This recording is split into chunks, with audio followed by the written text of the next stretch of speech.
አሜሪካ የቬንዙዌላውን ፕሬዝዳንት ኒኮላስ ማዱሮን በቁጥጥር ስር መዋሏን አስታወቀች።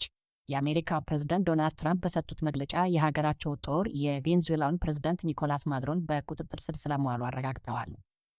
ፕሬዝዳንት ማዱሮ ከዕፅ ዝውውር ጋር በተያያዘ ወንጀል ተደጋጋሚ ክስ ሲቀርብባቸው ቆይቶ ነበር። ይህንን ተከትሎ አሜሪካ ማዱሮ ያሉበትን ለጠቆመ እስከ $50 ሚሊዮን ጉርሻ ለመስጠት ቃልም ገብታ ነበር። በተደጋጋሚ ወታደራዊ የዛቻ መልእክት ልውውጦችን ሲያስተናግዱ የቆዩት ሁለቱ ሀገራት ድንገት በፈነዳ ጦርነት ማዱሮ በቁጥጥር ስር ውለዋል። ከማዱሮ በተጨማሪ ባለቤታቸው በአሜሪካ መከላከያ ሰራዊት አባላት እጅ ውስጥ ስለመግባታቸውም ተነግረዋል።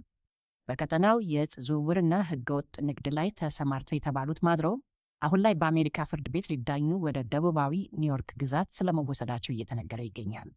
ይህንን ተከትሎ ቬንዙዌላ መግለጫ ያወጣች ሲሆን መከላከያ ሚኒስቴር መስሪያ ቤቱ የፕሬዝዳንቱ ደህንነት እንዳሳሰበው ገልጸዋል። አሁንም የቬንዙዌላ መንግስት ለብሔራዊ ክብሩ ይዋደቃል ሲል ነው በመግለጫው ያስታወቀው። የዓለም ሀገራት ጉዳዩን በተመለከተ መግለጫ እያወጡ ሲሆን የአሜሪካ ጎረቤት የሆነችው ሜክሲኮ ተግባሩን አውግዛለች። አሜሪካ በቬንዙዌላ ዋና ከተማ ካራካስ በፈጸመችው ጥቃት የንጹሐን ሰዎች መገደላቸውና የመሰረተ ልማት ውድመት መከሰቱን ተነግረዋል። ሳይታሰብ የፈነዳው የሁለቱ ሀገራት ጦርነት ሌላ የዓለማችንን አስከፊ ቀውስ ይዞ እንዳይመጣ ስጋትን ደቅኗል ሲል አልጀዚራ በዘገባው አትተዋል።